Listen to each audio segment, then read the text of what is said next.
How many of you were not here last week? Go ahead and be honest. Yeah. Last week, what a sorry week to start a brand new series, right? The weekend after Thanksgiving, because one, you're either traveling and you couldn't be here, or you got family in town, and the last thing they want to do on Sunday morning is come to a Bible study. And then on top of that, we had the worst weather last Sunday morning. I mean, it was like pouring, and so I knew a lot of people weren't here. But we only have 4 weeks to get this study in. I prepared it to be a 4-week study, and we are not. You're more than welcome to come on Christmas morning. Nobody will be here, but you're welcome. The building will be locked. You sit out there in the parking lot, enjoy yourself. Christmas is, listen, we got 50-some weeks a year to get together. We don't need to do it on Christmas morning. You guys enjoy your family and friends. And we probably, let's be honest, we're not going to be together on New Year's, right? We're not going to get up on Sunday morning and come to a Bible study. You guys will be a mess on Sunday morning. So you'll be in the spirit, but the wrong one. That's my concern. So you're going to get a couple of weeks off, but then when we hit January, I'm going to do a series. I'm pretty excited about it. I think I'm going to call it Why Is Grace So Amazing? But it's going to be a series on grace, the theology behind grace. Because grace is a great word. We talk about we receive grace and we extend grace, but I don't think we understand all that's involved in grace. And it's important because as you're going to see again this weekend in the story we're going to look at, you cannot read and appreciate the New Testament, the Old Testament, unless you can view it through the screen of grace. You've got to see through the filter of grace, or you won't understand it. You're going to see, even in the book of Genesis today, a story that just drips with grace. You're going to see it next week when we look at Rahab the harlot. It's a story that just drips with God's grace at a time when she should have been stoned for what she did. She's the 31st great grandmother of Jesus. You can't make this stuff up, right?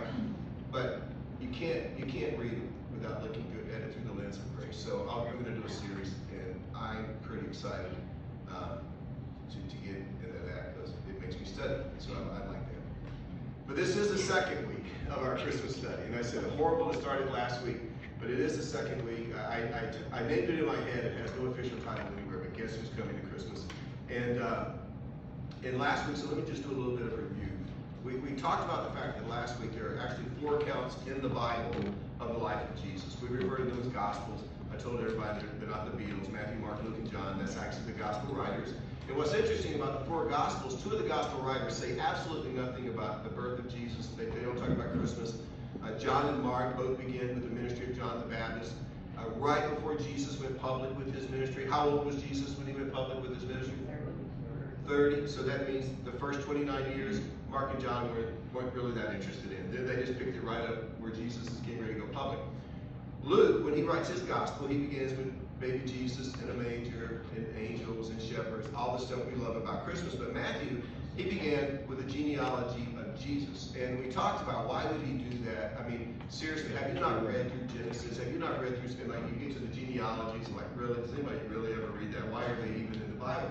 And you might wonder, why would Matthew go through the trouble of writing it? Most of us don't read it. It's boring.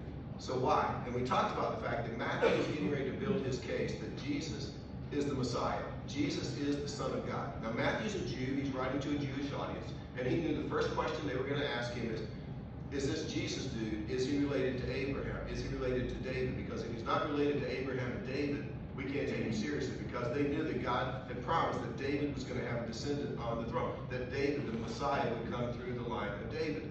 And so Matthew begins with this genealogy, going all the way back, showing that you could trace the lineage of Jesus back through David all the way to Abraham. But we also learned that Matthew went out of his way in this list of people to name some, I'd call interesting, colorful, creepy. We'll see a creepy one this weekend. R-rated characters in the life of Jesus. And we said, why would he do that? Why would he go out of his way to do that? He named 4 women, 3 of them weren't even Jewish. So why would he do that in the genealogy of Jesus? And it's because I think Matthew wanted us to understand as he's getting ready to lay this thing out that Jesus is the Messiah. He wanted us to know that not everybody related to Jesus was very righteous. They weren't holy, they weren't perfect, they weren't pure. And I think it was for a couple of reasons. One was to point out, we talked about that they were part of the story, but more importantly, they were actually the point of the story. And it's because you got to understand, up until this time in history, every religion, not just Judaism, but every religion, including Judaism, pretty much boil down to this. When you think about religion, it's this. My standing, my relationship with God is based on what I've done and what I haven't done. That's really what it boils down to.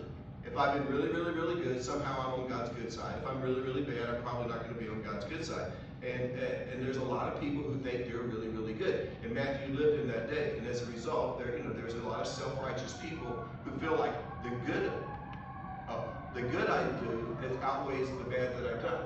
And since that's the case, God's going to take care of me. God's going to like me. God's going to make sure I have money. He's going to make sure I'm healthy. He's going to answer my prayers. Matthew had grown up around that. Matthew had lived among that. He knew the scribes, the Pharisees, the Sadducees. He knew how self-righteous they were. So that's one side. Then on the other side, you've got all these people who didn't feel like they were very righteous. They didn't feel very good. They didn't feel like they were qualified to be in a relationship with God because in their mind they were sinners.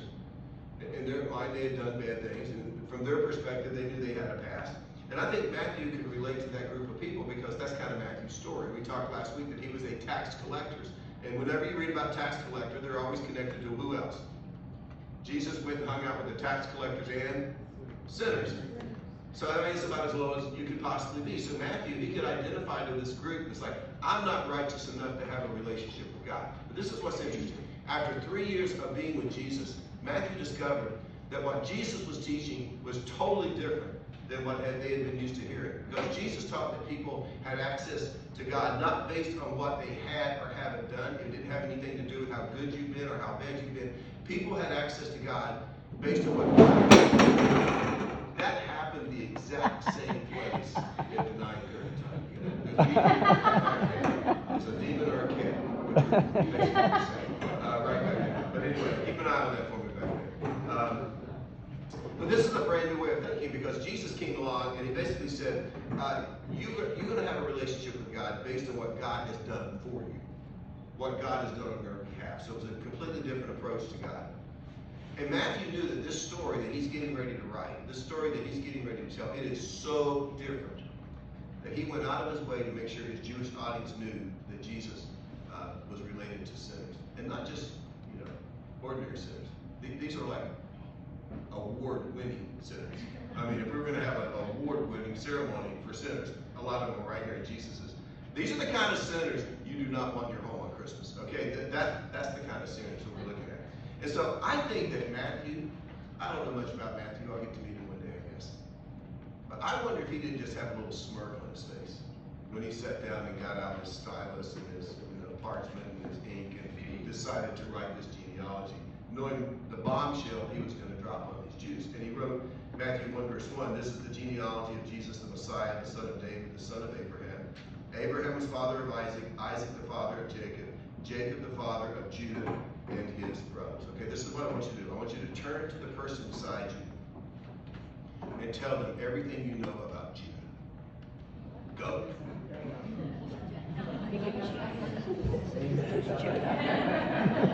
Pretty short conversation. So we come to Judah in the genealogy of Jesus, and we know nothing about Judah. I have a grandson named Judah, and if they knew what the Bible really says about Judah, they wouldn't have named him Judah. I can tell you that right now. But we've come to Judah, and we don't know much about Judah. We don't really know anything about Judah. But Judah had a very, very famous brother. Do you know who he was? Joseph. Another short conversation. Joseph.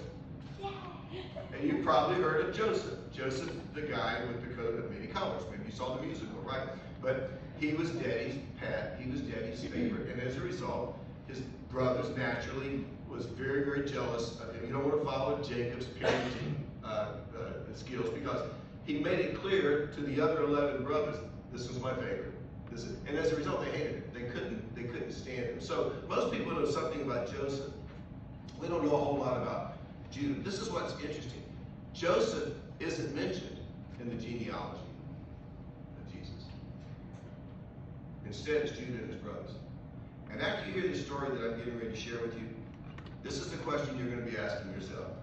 Why in the world did God choose Judah over Joseph to be in Jesus' family tree? Because if you study the story of Joseph, and one day I'm going to do a series on Joseph. I already got the title picked out, From Dream to Destiny, because Everything that you need as a character trait to get to your destiny. Not just, it's one thing to have a dream, but to get there is another thing, right? You can see in the life of Joseph, and one day we'll do that. But if you study the life of Joseph, everything about Joseph is remarkable. He had great character. He had great discipline. He had great faith. You'll see him in the book of Genesis. He's a savior. He's a picture of a savior. He saves his family. He saves the Pharaoh.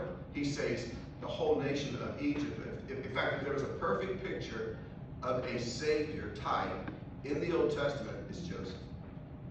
But then God looks at the 12 brothers and says, I see Joseph, I see Manasseh. He goes, I think I'll pick Judah. I think I'll pick Judah. And I'll tell you ahead of time, after you get the story, you would have never ever picked Judah to be in the genealogy of Jesus. So why does he pick him? Well, as we said last week, it's the point of the story. It's a reminder of grace. It's a reminder of the gospel. So if you have a Bible, go ahead and turn over to Genesis 37. If not, maybe you have your note sheet I sent out. Let me just tell you the story of Judah. Okay, I'm just going to tell you a story this weekend. By the time we pick up the story of Judah, his brothers are already, they can't stand him. They're very jealous of him. They know that he's daddy's favorite. He's their pet. So that they already despise him. And to make matters worse, now Jacob comes along and says, just because there's not enough tension among the brothers, I'm going to give my little pet a coat of many colors. And so he gives him that ornate coat of many colors, right? And now one day while his brothers are out working in the field, I don't think Joseph was the kind who worked in the field. I think he kept his nails clean, right? But while his brothers are out working in the field, guess who comes out walking down the runway showing off his coat of many colors? Joseph. And his brothers snap and they had it. And this is what it says in Genesis 37 verse 23. When Joseph came to his brothers, they stripped him of his robe, the ornate robe he was wearing. And they took him and threw him into the cistern. The cistern was empty. There was no water in it. Now, some of you just got back from Israel. How many cisterns did we see? So many. Alex, what's a cistern? Where you hold water. It's a place because it's a desert and they had to figure out how to get the water coming down off the mountain. But somewhere it had to be stored. It was in a cistern. So here there's a cistern, but the cistern is dry. So they take his beautiful coat off and they throw him in the cistern. And now, look what it says in verse 25. They sat down to eat their meal. That's love and compassion right there. So you got Joseph over here in a cistern, and the brothers bust out the Bojack. It's like nothing's going on, right? And I'm sure they can hear Joseph over there say, hey, are you guys out there? Hello, this isn't funny anymore. I'm texting Dad right now. I'm going to tell Dad. I'm telling Dad's going to bring out a can of whoop. I don't even know what I'm going to say, but he's just over there. And they're like, do you guys hear something? They're just totally ignoring him. They're just chowing down on their Bojangles. And then they look up and they spot these traders that are headed to Egypt. You can see it verse 27. Judah, so there's our guy, Judah, said to his brothers, what will we gain if we kill our brother and cover up his blood? And the brothers think, got a valid point there. If we just kill him, yeah, we get rid of him, but is there a way maybe we could leverage this for our benefit? And so Judah, by the way, I want to say something, is not the oldest. A lot of people may think, well, he's in the genealogy because he's the oldest and that's natural. No, he's not the oldest, but I will tell you this, he was the influencer. So Judah says in verse 27, come, let's sell him to the Ishmaelites and not lay our hands on him. Now, notice how the mercy kicks in. After all, he is our brother. Our own flesh and blood, and his brothers agreed. In other words, let's don't kill him, let's just sell him. It's just the right thing to do, right? And so, understand, this is Judah who had the idea. This is Judah through whom our Savior came. Okay, so they sell Joseph to the Ishmaelites. The Ishmaelites take Joseph off to be a slave in Egypt, and I'm sure as they see him heading off with the caravan, they think this is the last time they'll ever see or hear of Joseph in our lives. And then the brothers, they got to come up with a strategy. So they kill an animal, they take the animal blood, they spread it all over the coat of many colors, and then they shred it so it looks like that Joseph maybe has been mauled by an animal. And sure enough, they just find the coat, right? And they take it home and they show it to mom and dad, and they break mom and dad's heart. Now this is what's interesting. You got to think about this. These brothers make a bond to carry this secret to their grave. Nobody talks. And they carry the guilt for 20 years. And this is what's interesting if you read the story. Judah never breaks. Judah never confesses. You never see anywhere where Judah goes and says, you know what, I'm kind of sorry looking back, I did that. But he knows in his heart he's ultimately responsible because he's the influence. And there's nothing ever said about any of these brothers in the rest of the Bible, except Judah. And there's one story connected to Judah. It's in Genesis chapter 38. So if you have your Bible, and in this story, Judah goes from being bad to being downright creepy. Okay? So let me show you the story. After the whole Joseph deal, Judah moves on with his life. He's forgotten about it. He's moved past it. He's married. He has a bunch of kids. The first 3 kids he has are boys. The first one's name is E-R, That's a great name if you want to have children. When is old enough, Judah marries him off to a young lady whose name is Tamar. Not the same Tamar that's part of David's family. Another Tamar. But then this is what it says in chapter 38, verse 7. Judah's firstborn, was wicked in the Lord's sight, so the Lord put him to death. See, you better behave. You obey your parents in the Old Testament. I'm talking to you, okay? I'm talking to you. Judah's second son, Onan grows up. Onan gets married. But then it says in verse 10 of Genesis 38, what he did was wicked in the Lord's sight, so the Lord put him to death also. So Judah cannot be feeling really good about his parenting skills right now. Okay. He has a third son, Shelah. He's the youngest of the 3. And he's too young to get married.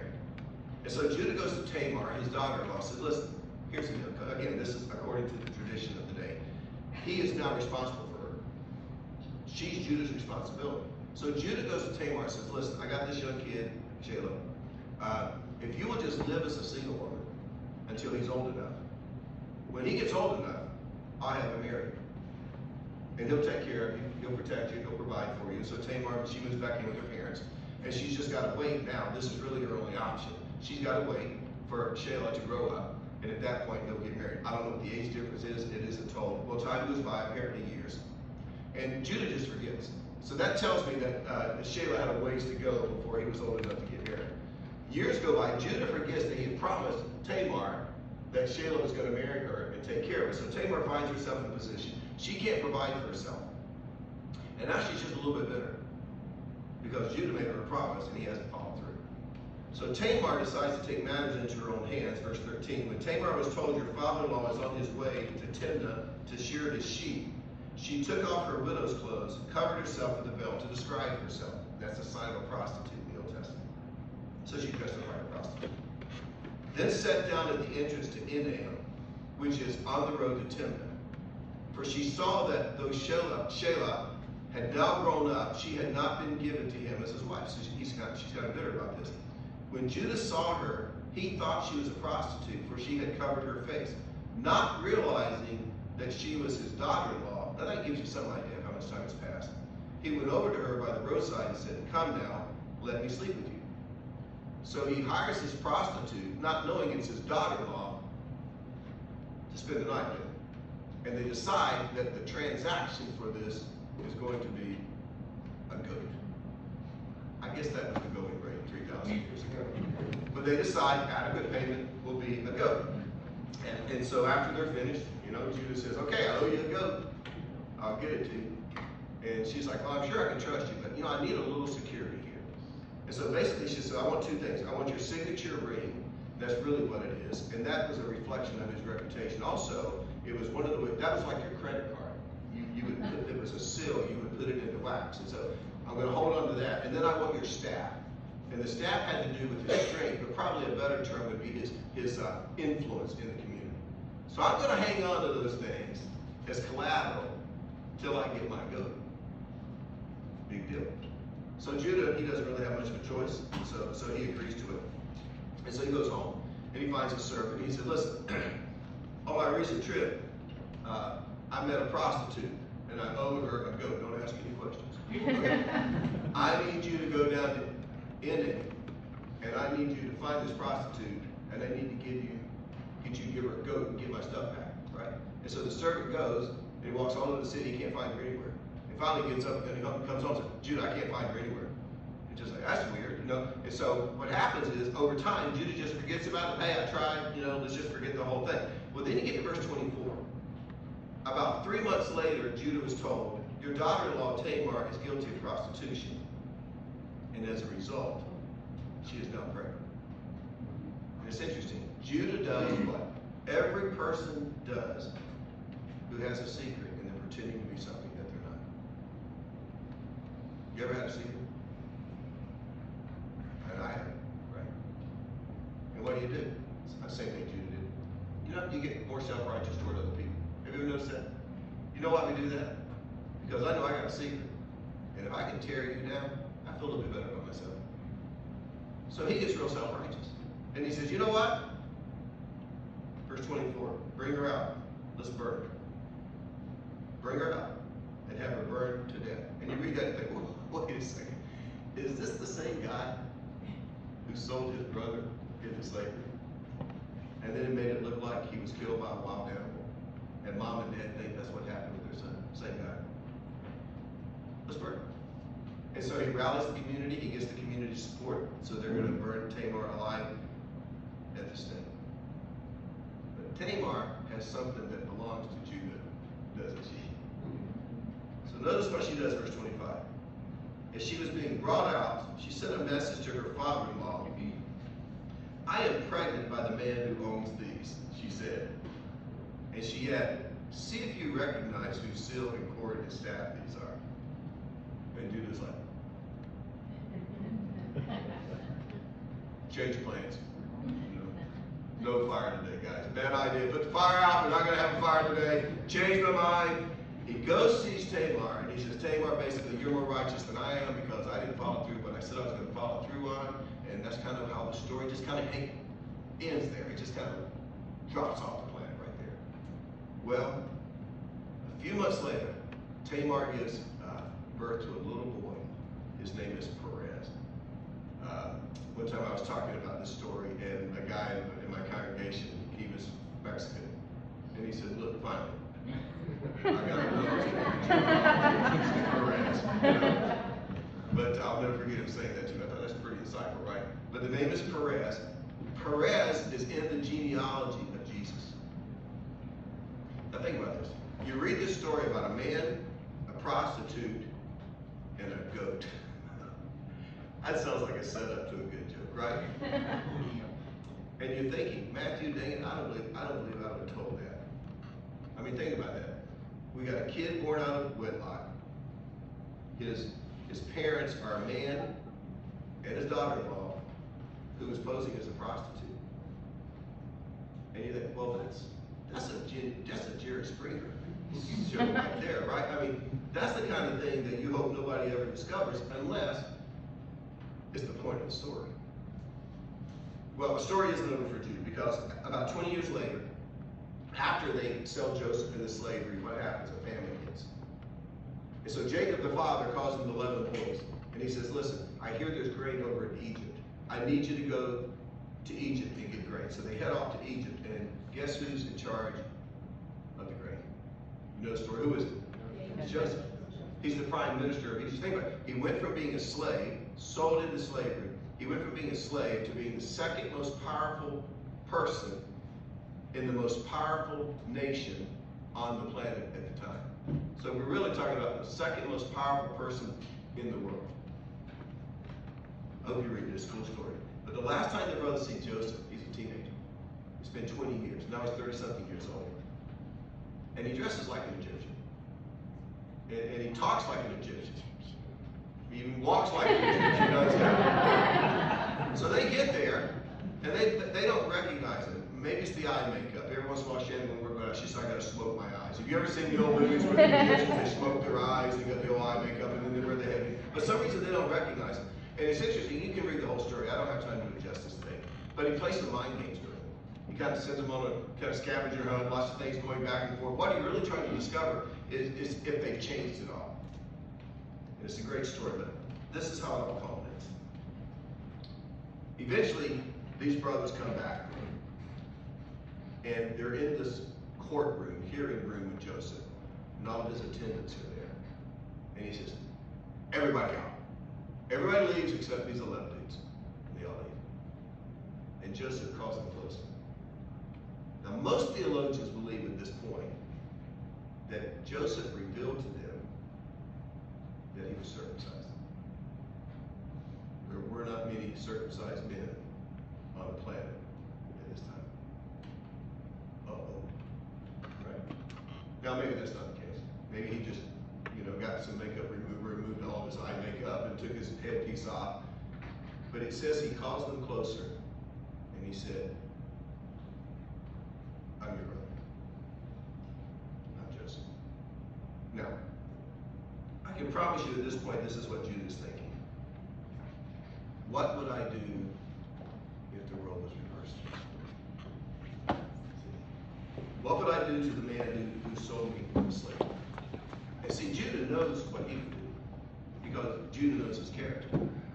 But now, 20 years later, he's standing before the man who has the power over life and death. And maybe there was a long period of silence, I don't know, but Joseph stares at them, and they stare back at Joseph, and they're thinking, what's going to happen? And Joseph says, I forgive you. Not only does he say, I forgive you, he says, I'm going to take care of you. And not only am I going to take care of you, I'm going to take care of your family. And then one of the coolest verses in the entire Old Testament, maybe the Bible, is in Genesis 50:20. I call it the 50-20 principle. Joseph said, you intended to harm me, but God intended it for good. I like the New American Standard. You meant it for evil.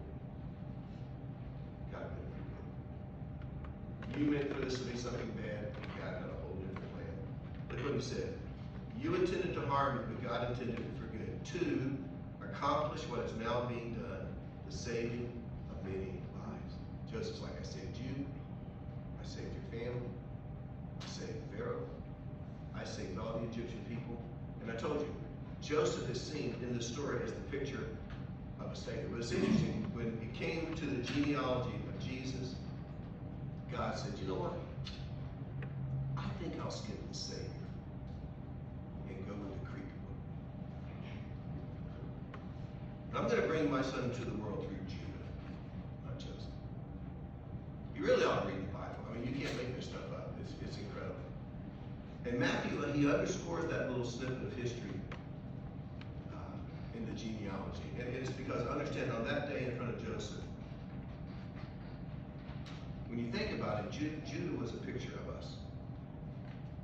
He was a picture of you and me. That's the point of the story of Christmas. He was the picture of a person who deserved one thing, but God did something else. He was a picture that day of a person who learned that God's grace and God's mercy and God's forgiveness is available. In fact, God's grace and mercy and forgiveness is available to people who haven't even made themselves available to God. I mean, think about this. Judah never broke. There's no record that Judah ever confessed. There's no record that he ever apologized. There's no indication that he said, hey, Joseph, we got to grab coffee. There's a few things about the past we need to work through. No indication whatsoever. But at the apex of this story, Joseph gives to Judah the opposite of what he deserved. But God decides to skip Joseph, the righteous one, and go with Jacob, the unrighteous one. And it was through Judah that he brought his son to the world. Doesn't that blow your mind a little bit when you read this stuff? See, that's I think we miss it. That's the point of the story of Christmas. It's the story that nobody has ever been expected to be able to come to God on the basis of their righteousness or on the basis of their goodness. That's never been the plan. And neither did God ever intend for anyone, regardless of their sin, regardless of their past, to say, I'll never be at peace with God because of what I've done, or I'll never be at peace with God because of what I haven't done, or I'll never be at peace with God because I destroyed a relationship.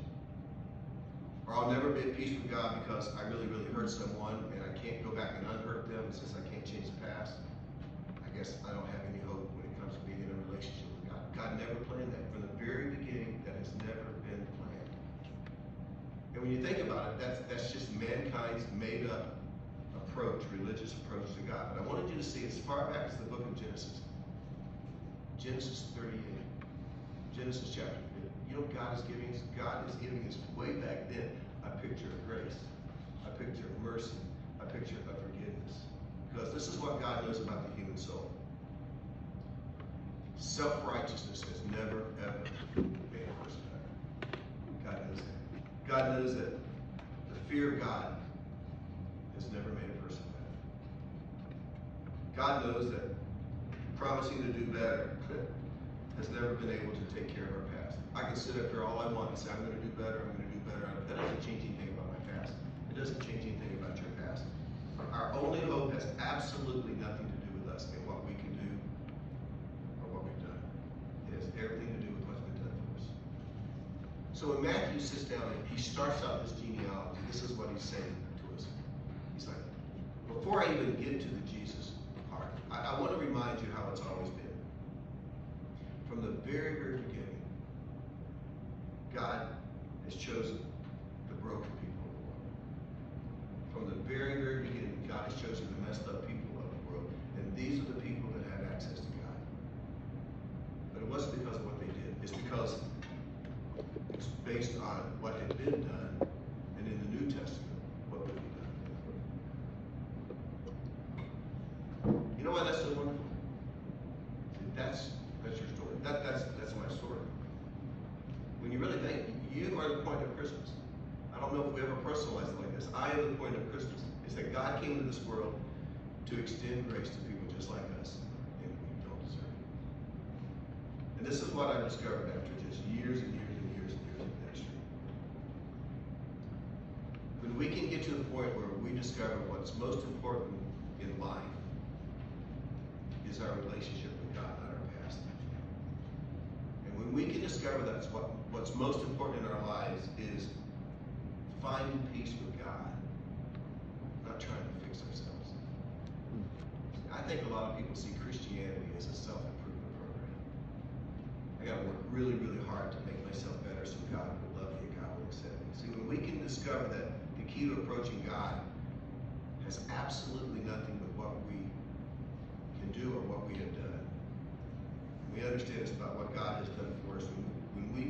That begins to shape our view of God. See, when that begins to shape the view of how God sees us, and begins to shape how we see ourselves, this is when we start to change on the inside.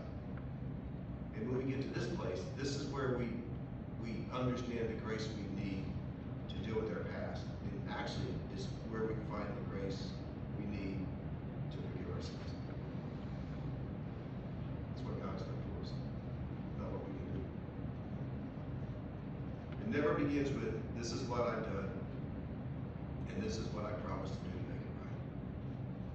It always begins with, this is what's being done on my behalf for me through Jesus Christ.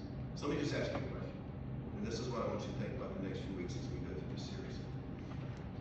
Are you a person that thinks you can never, ever have peace with God because of your past? And I say that because I know we know the language. I know we know the right things to say.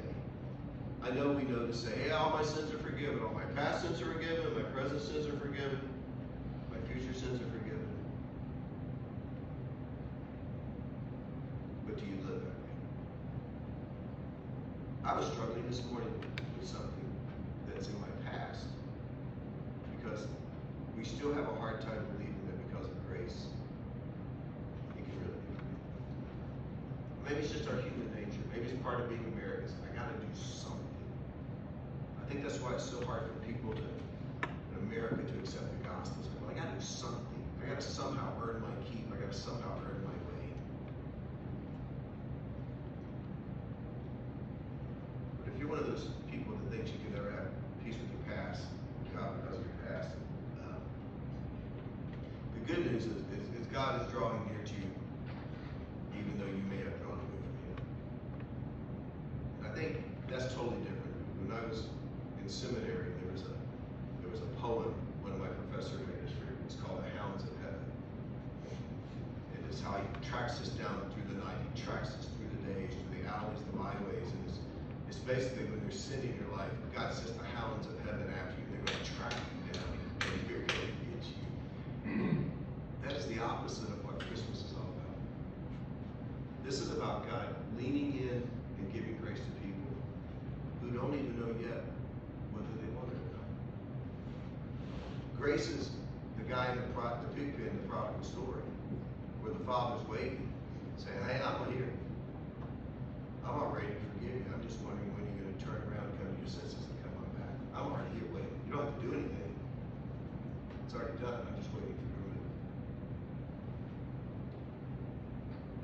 I want you to know God's grace is available to you, even if you've never made yourself available to Him.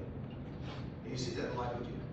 Judah did nothing to deserve this. Nothing. It's just all God's grace. Then Matthew, he continues in verse 3. Judah the father of Perez and Zerah, whose mother was Tamar, Perez the father of Hezron, Hezron the father of Ram, Ram the father of Amminadab, Amminadab the father of Nahshon, Nahshon the father of Salmon, Salmon the father of Boaz, whose mother was Rahab. And as we said last week, Rahab had a nickname, didn't she? What was it? Rahab the harlot. Rahab the harlot. You know why she's a part of the story? Because like Rahab and Tamar and Judah, Matthew, you and me, we're the point of the story. We're the point of the story. I'll talk about Rahab next week. And we all know, we've heard of Rahab the harlot, but if you really know the story and see what God did behind the scenes in the life of Rahab the harlot, and the thing, she lived under law. Do you know what the punishment was for a harlot under the law? Stoning. But even there we see God's grace, because it says after she did what she did, that she lived the rest of her life among the Israelites. And if you do the math and do the counting, and I know you'll run home and do this, she is the 31st great grandma of Jesus. 31st great grandma of Jesus. And again, it's going to be a picture of God's grace, not what someone deserved, but what God decided in His grace to do. So it's a great story, and we'll be looking at that next week. Now, any questions this morning about the story?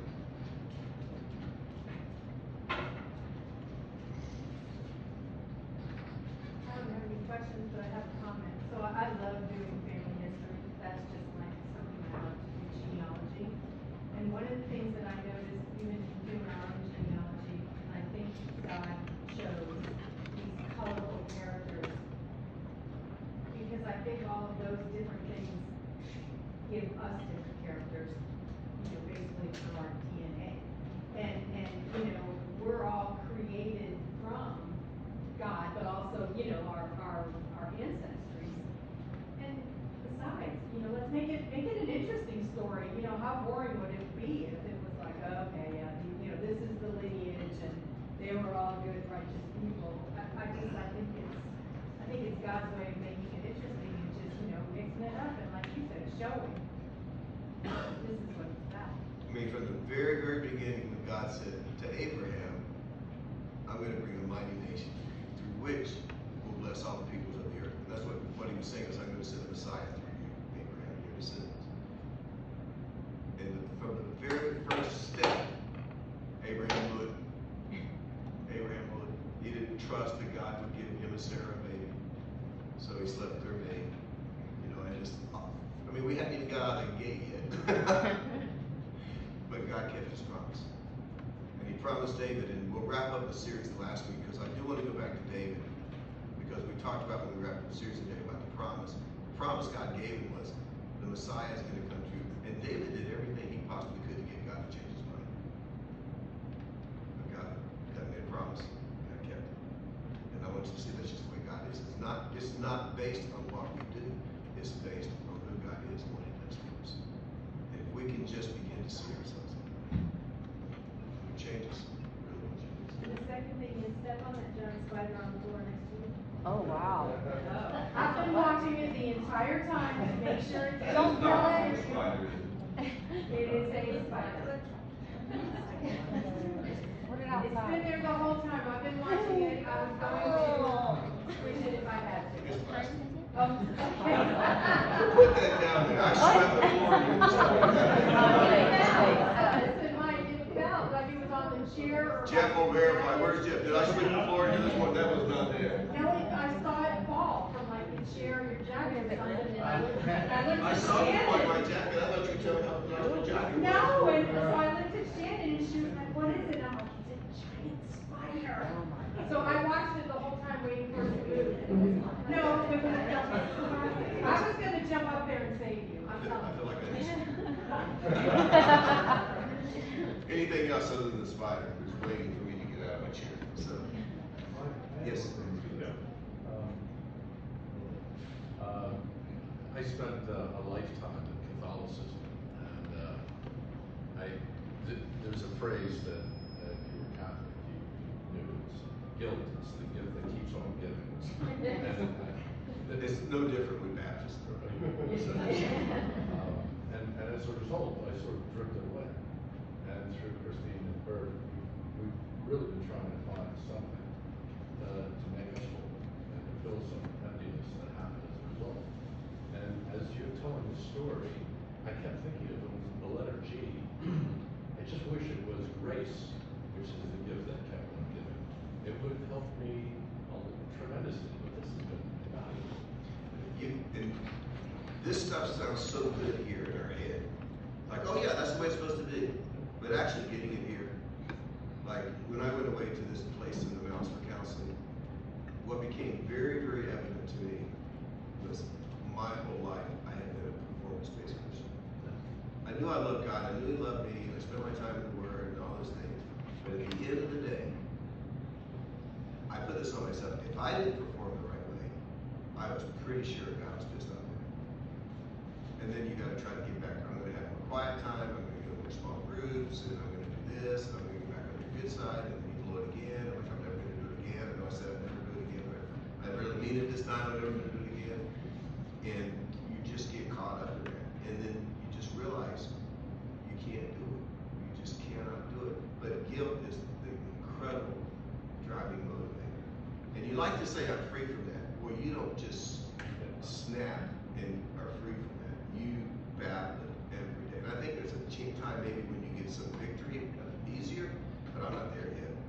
I still carry an incredible amount of guilt about all kinds of things. And it can be a great motivator, but it will kill you. It will kill your soul. Suck the life out of it. Gotta remember the word grace. Yeah. Yeah. But I will tell you this too. If you really fall hard and you talk about grace, most people like you're covering up for what you did. You got an easy out for grace. It's grace. It's grace. And if people extend you grace, they'll be criticized for extending you grace. And so that's the culture we live in. And it's the culture we live in. And I think part of it is if you screw up, I live better. I'm feeling a little better. So I really appreciate if you do some of the homework this week. And then I'm just you can make it public, that would be I'll give you some pointers. I'll give you some pointers. But yeah. Anything else? Good comments. Alrighty, if you didn't sign up for the party and you still want to come, no guilt party. So we're going to carry on the wheelbarrow is our secret. Okay, so we're going to have a good time. And Jeff, do you have any announcements that you want to make? No. This is not Jeff's Bible study. I'm excited. Thanks for coming. Alright, so we'll be here tomorrow night at 6 o'clock. Put on your party clothes. We're going to have music. We're going to have great food. We're just going to hang out and love on one another. Okay, is that good? So we'll have a great time. Bring some cigars if you want to. Maybe we'll go out there. I'll throw a bird on there. It sounds so much more spiritual that way, doesn't it? So, let me pray. Father, thank you for being a God of grace. We see it all the way through the Bible. And why it's so hard for us to understand and grasp. And maybe it is because of our upbringing, maybe because it's poor theology that's been drilled into us that we can't seem to shake. Maybe it's lack of self-esteem, where we just can't grasp the fact that we deserve it. Whatever it is, we battle it, and we need extra measures of it, and we need to be able to comprehend it, because I truly believe if we could begin to understand and comprehend it, the shackles would fall off of our lives and we would be incredibly free. And I think that's what we all want to experience. So thank you just for this study that we're going through, just a reminder that from the very beginning, you chose the broken, messed up people and said this is what we're going through. Because you reminded us it's not the healthy who need a doctor, it's the sick. And when we can acknowledge that we're sick spiritually, we position ourselves to see incredible things happen in our lives. So we thank you for your grace and we thank you for the fact that you never give up on us. And we can't wait to be together next week. Talk about Rahab and your name we pray. Amen. All righty, you guys have a good one.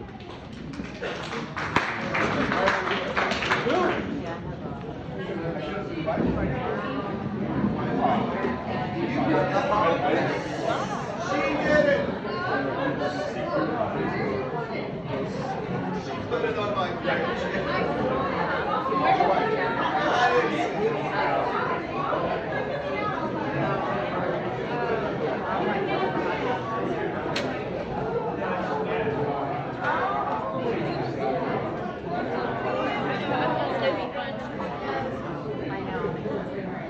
I know.